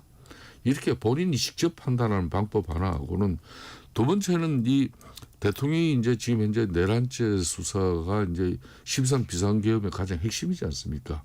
그러니까 이게 절차적 정당성도 대단히 중요한 거예요. 앞으로 법적 이런 판단을 받는 과정 속에서 그렇기 때문에 이 공수처가 지금 현재 수사 기소할 수 있는 그런 기관이 수사하겠다고 신청한 체포영장에서부터 지금 이 큰 혼란이잖아요. 그렇기 때문에 앞으로 공조본이 꾸려졌다 하더라도 올 만일 공수처 나름 그 영장 집행을 위해서 뭐 최선을 다하겠지만은 저는 개인적으로는 절대 뭐 유혈 충돌이라든지 이런 물리적인 충돌까지는 피해야 된다고 봅니다. 그 이후에 이제 경찰이 이제 지금 이제 대통령실 측 입장에서도 경찰이 이제 수사의 주체가 되고 경찰이 영장을 받으면은 거기에는 응하겠다는 그런 분위기거든요. 그러니까 이제 뭐 적법적인 절차 그러니까 더 이상 이 뭐 절차의 정당성이 나중에 법적으로도 논란 피해가면서 이참에 좀 수사 체계가 좀 바로잡히기를 저는 희망합니다. 네, 홍익표 의원님. 공수처는 사전 구속영장 청구도 검토를 하고 있는 것으로 알고 있습니다. 그런데 지금 가능성을 김성태 의원님이 말씀하셨듯이 영장이 발부될 수 있을까? 대면 조사도 이루어지지 못했고 그 가능성은 어떻게 보십니까? 글쎄요. 지금 먼저 한 가지 짚어야 될 게 속보로 나오고 있는 게 아마 체포영장을 연장하겠다고 좀 그러는 것 같아요. 네. 그걸 봐서는 오늘 집행 가능성은 약간 좀 불확실해지는 것 같습니다. 네. 그리고 체포영장의 모든 이제 현장에서 어떤 과정을 그 국가수사본부에 일임했다. 그러니까 아마 경찰 국가수사본부에 그 얘기는 현장에서 지휘 주체가 2개이다 보니까 아마 공수처하고 경찰하고도 좀 갈등이 있었던 것 같아요. 경찰은 강력하게 집행을 좀 하려고 그랬는데 공수처에서 좀 주저하면서 나왔기 때문에 이런 도리어 체포영장 집행에 대해서는 경찰이 훨씬 노하우가 많기 때문에 국가수사본부가 현장을 책임지고 지휘하는 쪽으로 아마 정리가 돼가고 있는 것 같다 이렇게 보입니다. 잠깐 그러면 그 소식 전해드리겠습니다. 경찰청 국가수사본부 관계자에 따르면 공수처가 체포영장 집행을 경찰에 넘기기로 했다. 라며 향후 윤 대통령에 대한 체포영장 기한을 연장해 줄 테니 경찰이 집행할 것을 지휘했다라고 설명을 했다고 합니다. 예. 네, 이어가시죠. 그 내용입니다. 네. 이제 대통령에 대한 구속영장 신청인데 사실 이제 구속영장 문제에 대해서는 서로 약간 이제 그 부담은 있을 거예요. 네. 예, 저 아까 이제 얘기했지만 구속이라는 것은 이제 보통 3가지 기준으로 하지 않습니까? 그 증거인멸, 도주우려, 범죄의 상당성, 증거인멸, 도주우려 이렇게 되죠. 그렇습니다. 이 네. 3가지이기 때문에 현재로서는 증거인멸이나 도주우려 자체는 크게 그 구속 사유가 해당되지 않는다 이렇게 볼 수 있는데 근데 이제 반대로 해석을 하면 대통령이 지금 윤석열 대통령이 수사조차 안 받으면서 도주 문제가 포함될 수 있어요. 그러니까 그 수사기관이 필요할 때 조사하거나 또는 신병을 확보해야 될 문제에 있어서 신병을 확보 못하고 있는 상황 아니겠습니까? 그러면은 현실적으로 이것이 도주 우려가 있는 거죠. 그러니까 법원에서 어떻게 판단할지 모르겠습니다만, 근데 제가 보기에는 대통령실과 그다음에 경호처가 이렇게 계속 그 수사기관의 그 접근을 차단하고, 네. 그다음에 수사 자체가 이행되지 않는다면 도리어 제가 얘기한 저는 처음에 대통령에 대한 구속영장이 쉽지 않을 거로 봤어요. 아까 제가 얘기한 3가지 기준에. 네. 그러나 지금처럼 수사 자체를 응하지 않고 경호처를 방어막으로 해서 일체 협조하지 않는다면 거꾸로 법원에서 구속영장 발부를 할 수밖에 없는 명분을 대통령실 측에서 만들고 있는 것 아니냐 이렇게 보입니다. 내란죄 수사 권한이 있는 경찰로 이첩이 되면 그동안 윤 대통령 측에서도 계속 주장해 왔듯이 더 이상 거부할 명분은 없어 보이는데요. 근데 이제 저것에 대한 논란은 있을 거예요. 변호인 측에서는 네. 그러니까 이 국가수사본부가 영장을 청구한 게 아니라 공수처가 있기 때문에 성격은 바뀌지 않았다. 기본적으로 이제 지금 이제 지휘를 공수처가 하는데 현장의 그 권한을 일임하는 것을 수사 지휘를 한 거거든요. 그래서 아마 변호인단 측에서는 계속 주장하는 게 영장이 기본적으로 재발급된 게 아니기 때문에 기존 연장을 연장한 상태에서 체포영장 시도는 결국은 공수처가 하는 것 아니냐 이런 입장을 견지할 가능성은 있는 것 같습니다. 네, 아까 그 법리적 문제 그 부분을 공수처도 좀 고민한 것 같아요. 그렇습니다. 그래서 지금 이 같은 결정을 좀 한 것 같은데 그러면은 지금 똑같은 질문이지만 대통령실에서도 거부할 명분은 좀 사라질 것 같은데.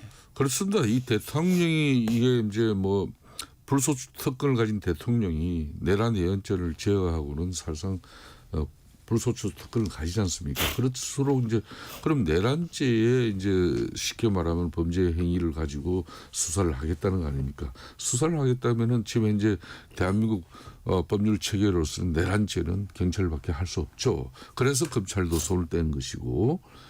이제 공수처는 이제 공직자 이제 수사 범위 내에 직권남용하고 뇌물인데 여기에서 직권남용 내란죄를 범하는 것도 실질적으로 관련 범죄라고. 관련 법이다 연결돼 있기 때문에 이 수사는 할 수밖에 없다. 그 논리면은 이제 사실상 검찰도 이를 수사를 할 수 있겠죠. 그렇기 때문에 이참에 체포영장 기간을 연장한 이게 해답일 수는 저는 없다고 봐요. 그러니까 공조본 차원에서 다시 경찰이 그러니까 체포영장을 이걸 연장하기보다는 되려 공조본 차원에서 이걸 정리정돈을 다시 해서 경찰이 수사 주체가 되고 공수처 입장에서는 이 논란을 자신들이 피해가는 그런 측면에서 자신들의 지금 지위 자체를 정확하게 인정하는 것도 중요한 것이죠. 그런 가운데 이걸 현장 오늘 체포영장을 집행하는 그 현장에 쉽게 말하면 결정은 모든 경호처하고 뭐 이렇게 그 처리하는 그 결정은 이제 경찰에게 국조본에게 이름하겠다. 이 부분은 또 다시 논란이 또 될 거예요. 그렇기 때문에 우려하시는 분들이 있군요. 네. 네, 다음 주제로 좀 넘어가 보겠습니다.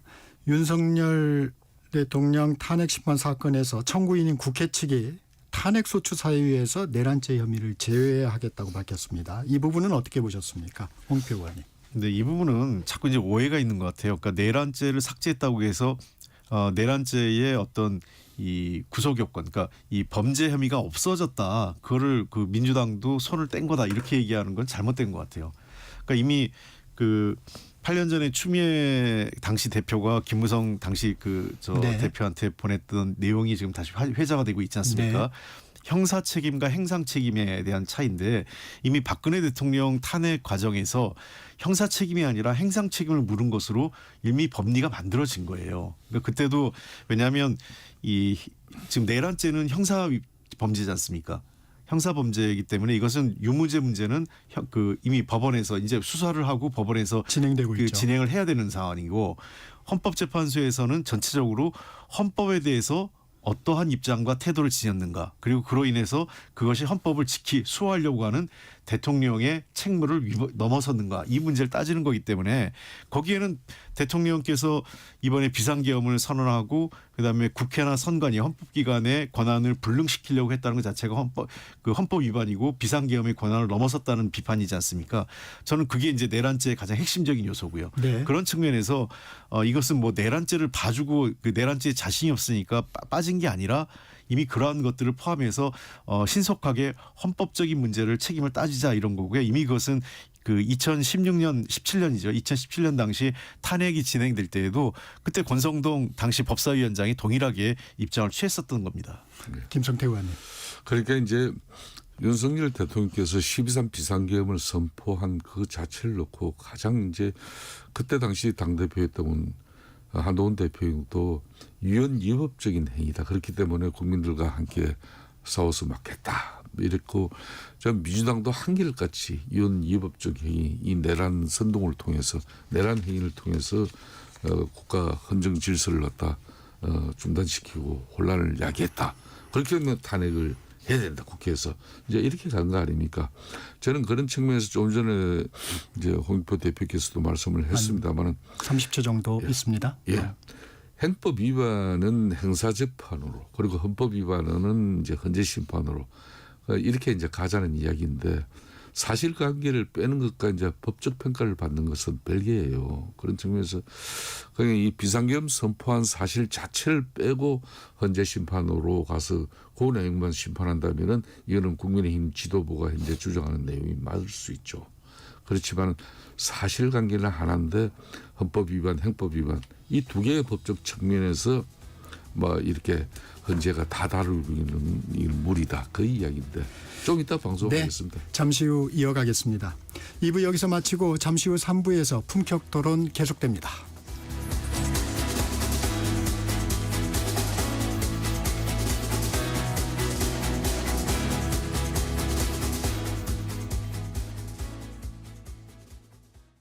잠시 후 8시 반부터 일부 지역국에서는 해당 지역 방송을 보내드립니다.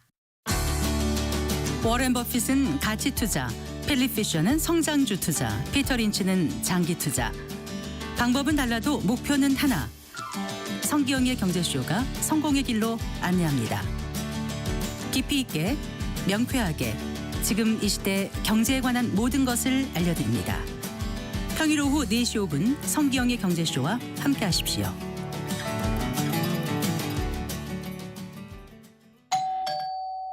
편지 왔습니다. 퇴근길 지친 당신에게 힘이 되는 뉴스를 전해드립니다. 매일 저녁 5시 5분 당신과 함께 읽는 세상 이야기 KBS 1라디오 뉴스레터 K 지금 시각은 8시 30분입니다. KBS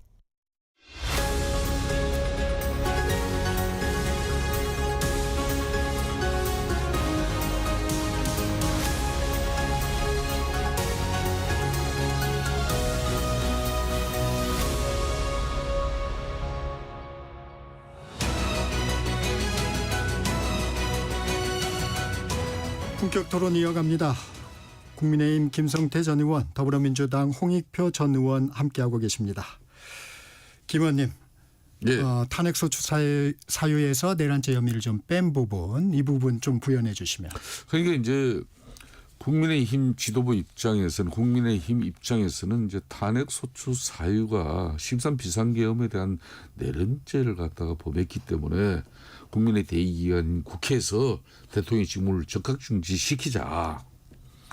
그렇게 해서 이제 탄핵소추가 이루어진 거예요. 그리고 이제 대한민국 헌법 체계는 그럼 국회에서 탄핵소추한 이 내용이 맞는 헌법에 위배되지 않은 가운데 제대로 한 판단인지 이걸 최종적으로 심판하는 게 이제 헌재거든요. 그런 측면에서 이제 이걸 이제 분명히 내란죄를 뺀 부분은 정치적인 논란을 가져가기에는 충분합니다. 이 부분은.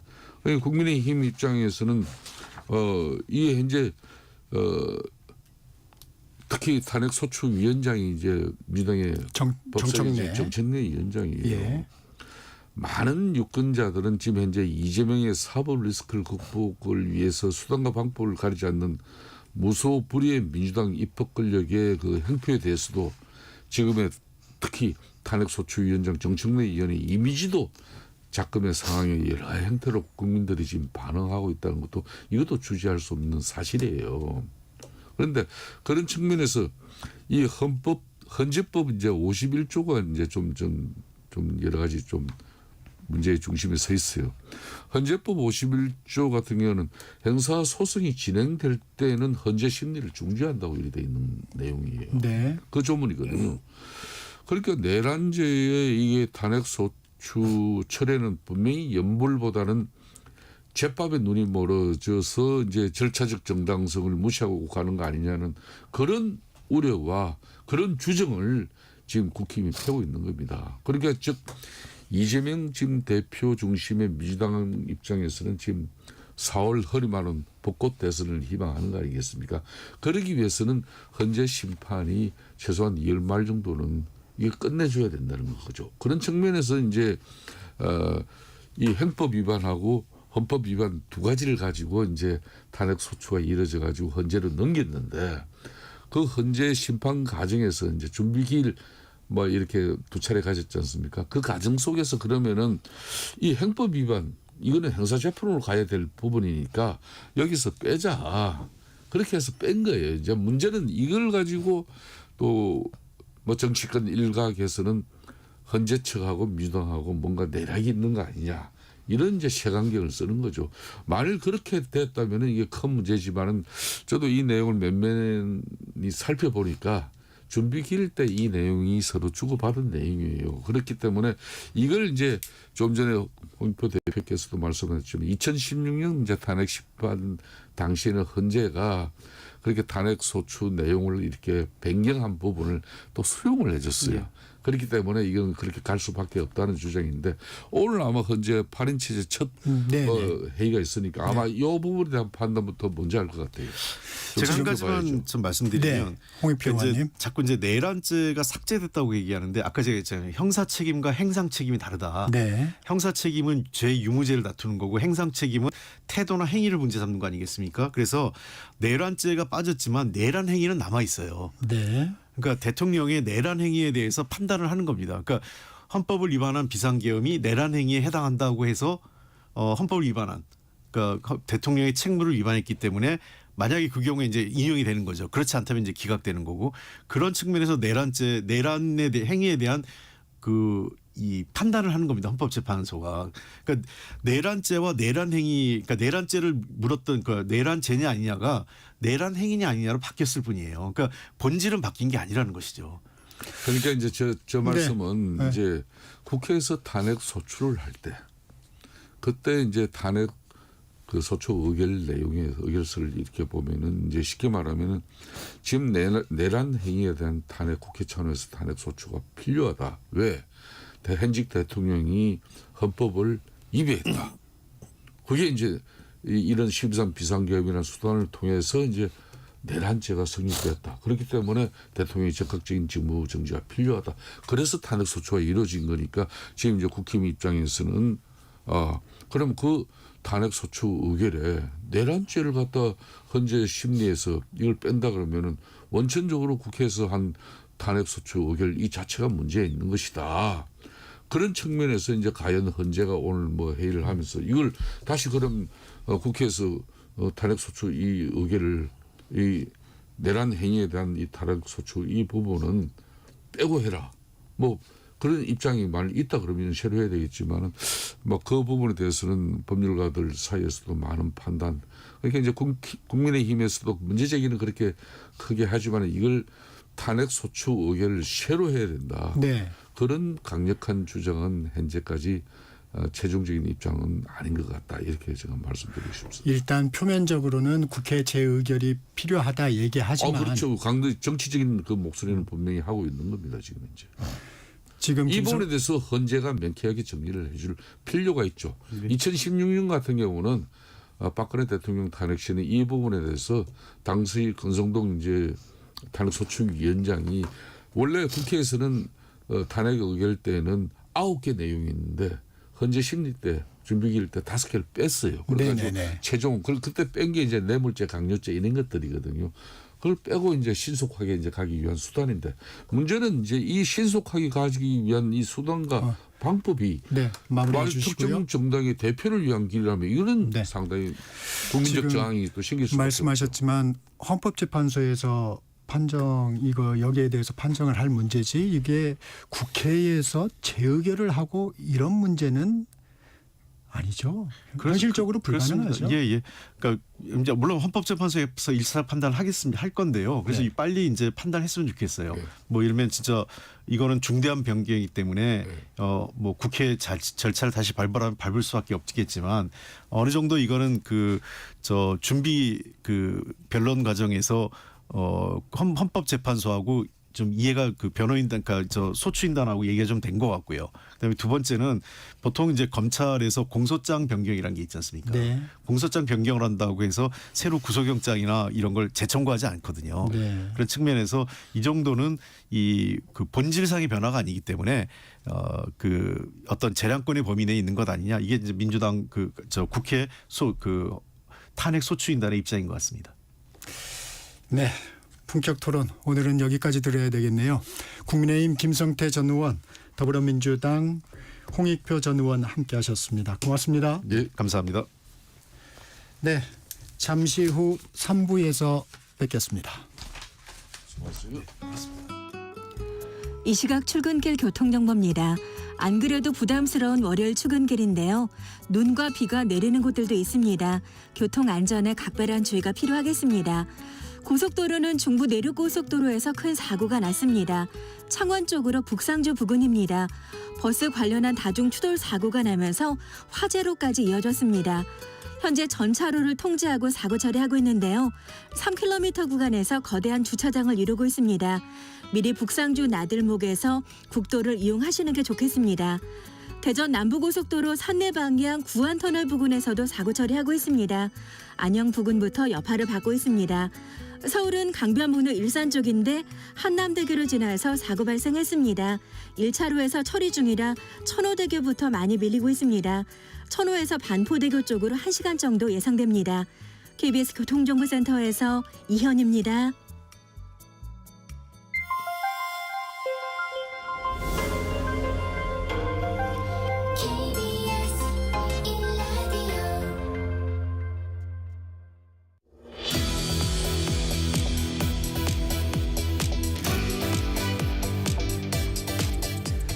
네, 전격 인터뷰 이번에는 조국혁 신당 황운하 원내대표와 말씀 나눠보겠습니다.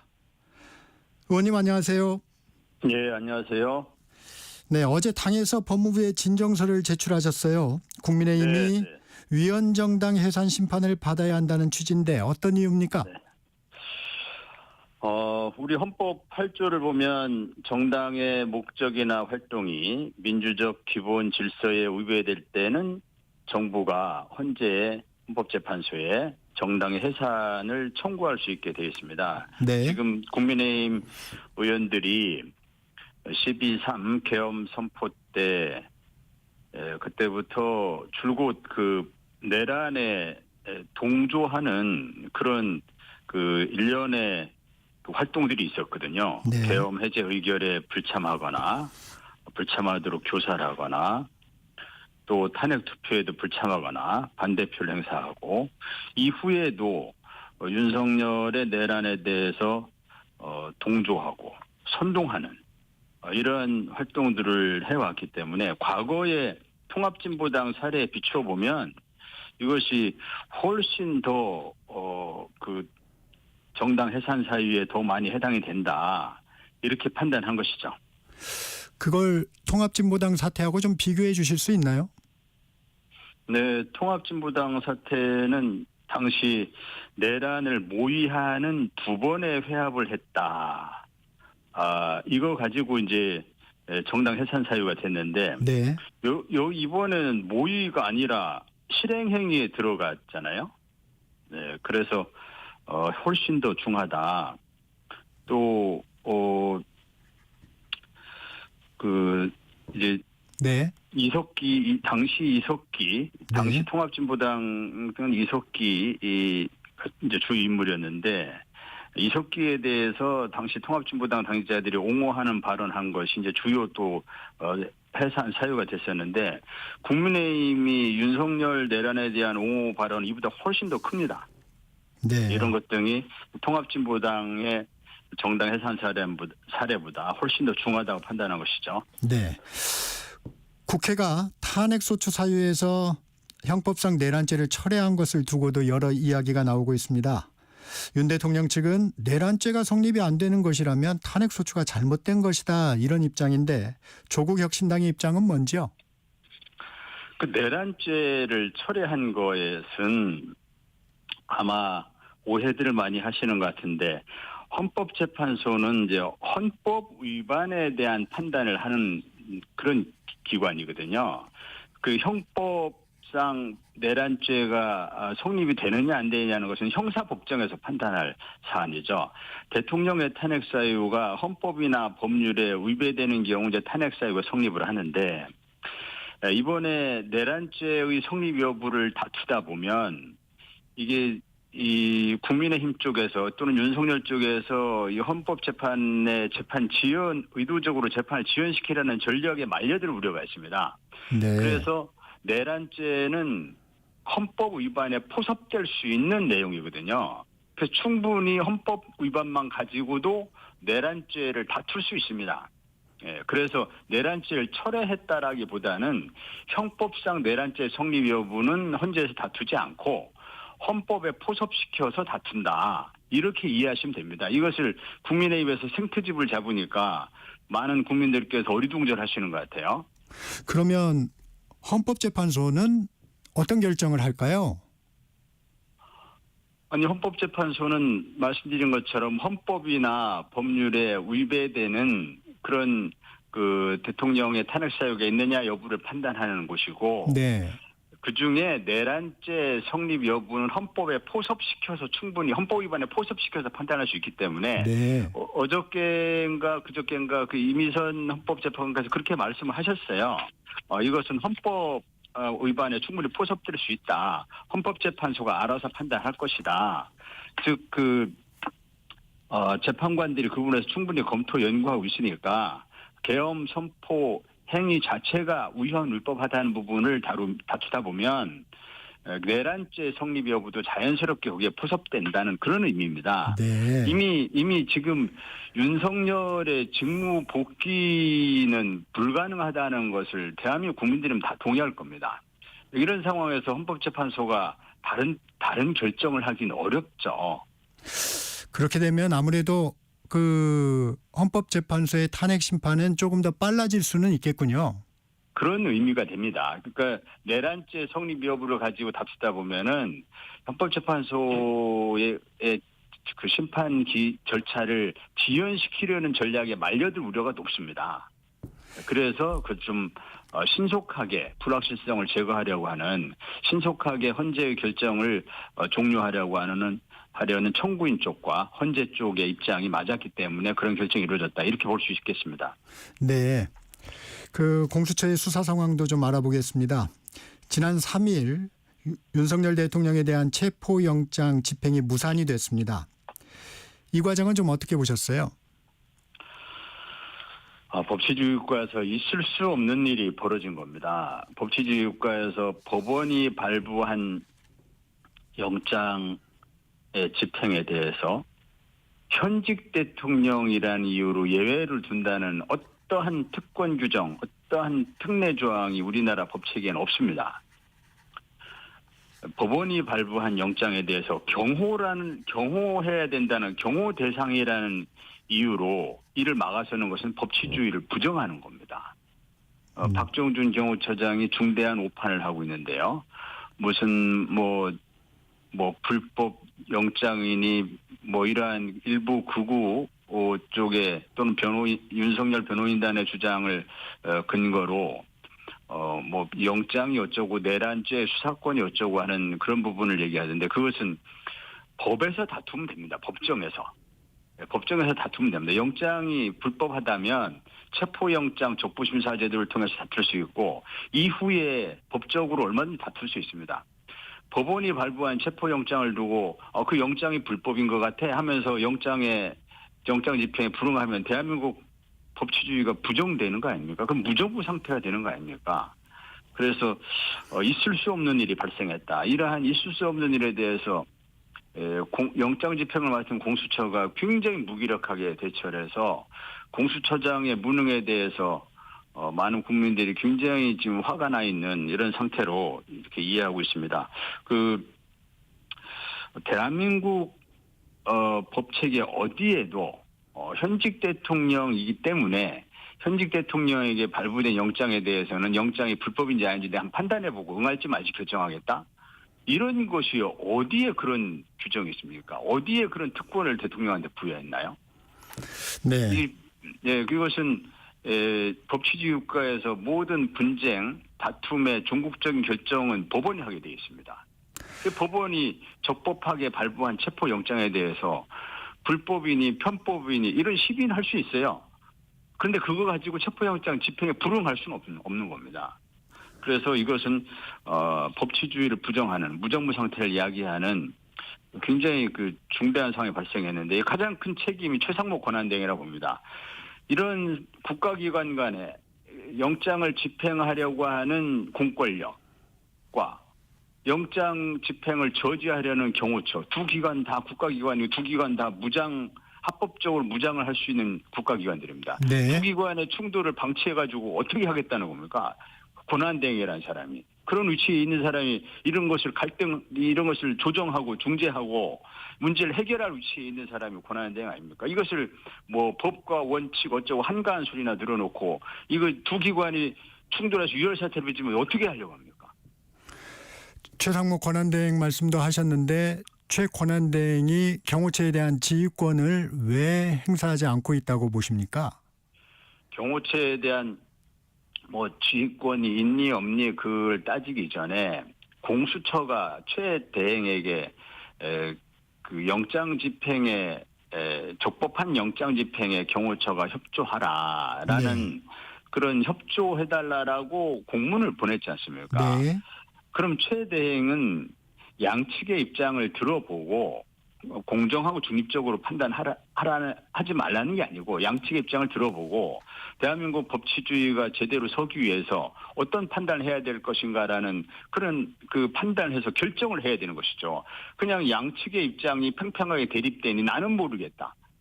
이게 지금 현재 혼란한 국정에서 국정 수습의 최고 책임자 위치에 있는 사람이 이렇게 불확실성을 우리 경제가 가장 큰 리스크가 불확실성 아닙니까? 그 경제를 책임지고 있는 사람이 더구나 이렇게 불확실성을 키워가지고 대한민국 국격도 추락시키고 경제도 더 어렵게 하고 이런 어려운 상황에 최상목 대행은 자신의 그 위치, 자신의 책임이 얼마나 무거운지 그걸 좀 제대로 인식했으면 좋겠습니다. 네. 앞서 말씀하실 때 공수처의 무능도 좀 지적을 해 주셨는데 경호처에서 한 200여 명이 스크럼을 짜고 진입을 막았다고 하는데 공수처와 경찰 인력은 100여 명이었다고 합니다. 공수처가 좀 체포에 적극적이지 않았다는 비난도 좀 있습니다. 공수처가 경호처가 이렇게 저항할 것을 예상 못했을 리가 없고 예상을 했다면 경호처의 저항을 압도할 수 있는 그런 대비했어야죠. 경호처 쪽이 뭐 200명을 이 스크럼을 짰느니 이렇게 지금 보도를 통해서 그런 내용들이 나오고 있는데 통상 이게 스크럼을 짜가지고 경찰의 어떤 연행에 저항하려는 그런 집단이 있을 때 경찰은 4, 5배, 4배 이상의 경찰력을 투입을 합니다. 예컨대 100명의 스크럼을 짜고 있으면 4,500명을 투입하는 것이고 200명의 스크럼을 짜고 있으면 1,000명 내외의 경찰을 투입해가지고 네. 안전하게 하나하나 이렇게 스크럼을 풀고 이제 이른바 뜯어내는 거죠. 그래서 한 명당 4-5명이 붙어가지고 그래서 양측이 다치지 않도록 그걸 뜯어내서 이제 그 격리 연행하는 것이거든요. 그런 것도 준비도 안 해놓고 무엇보다도 경호처장이 앞장서가지고 공무집행 방해를 교사하고 선동을 했는데 이에 대해서 경찰이 바로 공무집행 방해로 경호처장을 현행범으로 체포해야 한다고 이렇게 공수처 쪽에 요구를 했는데 공수처에 나와 있는 그 무슨 영장 집행을 담당한 검사가 이걸 거부했다는 거 아닙니까? 한심합니다, 공수처 정말. 이렇게 그 법 집행의 의지가 이것 때문에 경찰 내부에서 굉장히 부글부글 끓는 걸 알고 있습니다. 도대체 공수처가 영장 집행의 의지가 제대로 있기나 한 것인가? 이렇게 무능하면 공수처 문 닫으라고 할 겁니다. 네.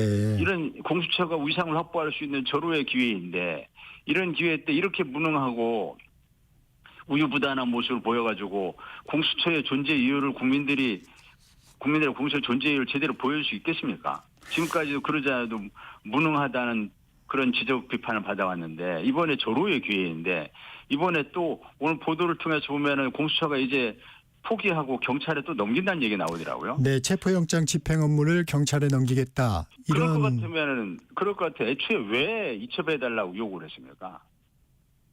참. 네. 뭐 어쨌든 공수처가 답답합니다. 오늘이라도 공수처가 영장 재집행에 나서야 하고요. 영장 재집행에 나서서 단호한 모습을 보여야 되고 물론 그 이후에 도저히 안 되겠으면 뭐 공수처가 우리는 무능하니 더 이상 못하겠다라고 항복선을 하고 경찰에 넘길 수밖에 없겠죠.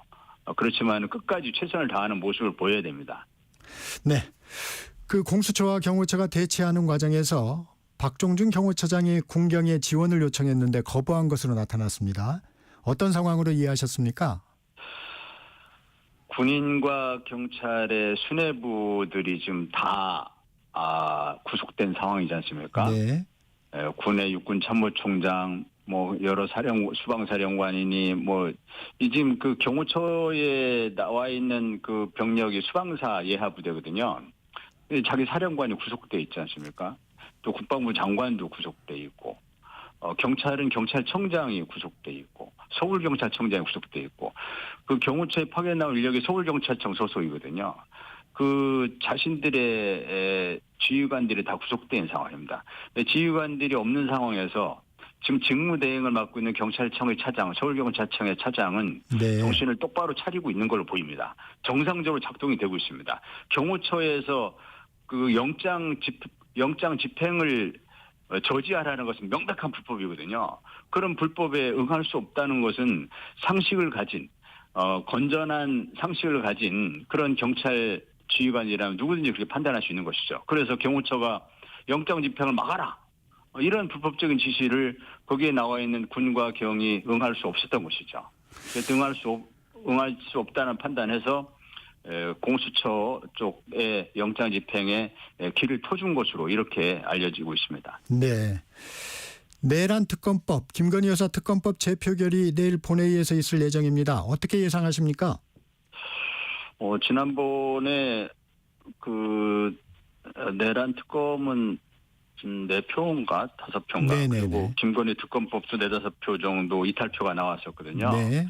이것은 다 탄핵 표결 전의 일인데 이제 탄핵이 가결된 이 이후 상황이기 때문에 좀 상황이 달라졌다 이렇게 보고 있습니다. 저는 200명 넘는 그 가결표가 나올 것이다 이렇게 예상하고 있습니다. 이탈표가 이제 국회에서 얼마 나오냐는 것이 그것이 관건이지만 지난번 대통령 윤석열 탄핵안에 204표가 나왔었거든요. 네. 그보다는 좀 더 많은 표로 이렇게 가결되리라고 예상하고 있습니다.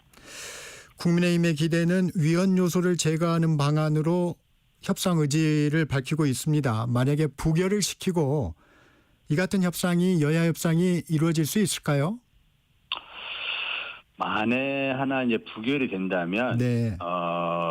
이제 지금 상황에서는 내란 특검이든 김건희 특검이든 그 국민의힘 쪽에서 제기하는 문제가 주로 이제 특검 추천 방식인데요. 네. 특검 추천 방식에서 지금은 어떤 특검 추천 방식을 택한다 하더라도 네. 그렇다 하더라도 내란 특검과 김건희 특검에서 좀 엉뚱한 그러니까 덮는 방향으로 이런 수사를 하기는 어려울 걸로 봅니다. 그래서 만약에 이번에 부결이 된다면 민주당과 국민의힘 쪽이 원만하게 이제 어떤 합의안을 마련해서 네. 합의할 수 있는 특검법. 예전에 이태원 특별법 같은 경우도 계속 그 거부권 행사하고 부결시키다가 나중에 네. 여야가 합의를 한 특별법을 만들었거든요. 네. 그런 마무리해 식으로 주시고요. 여야 합의한 특검법을 만드는 것도 좋은 방법이다 생각합니다. 네, 여기까지 듣겠습니다. 지금까지 황운하 조국혁신당 원내대표와 말씀 나눴습니다. 의원님 고맙습니다. 네. 1월 6일 월요일 정격시사 오늘은 여기까지입니다. 지금까지 진행의 KBS 기자 정창준이었습니다.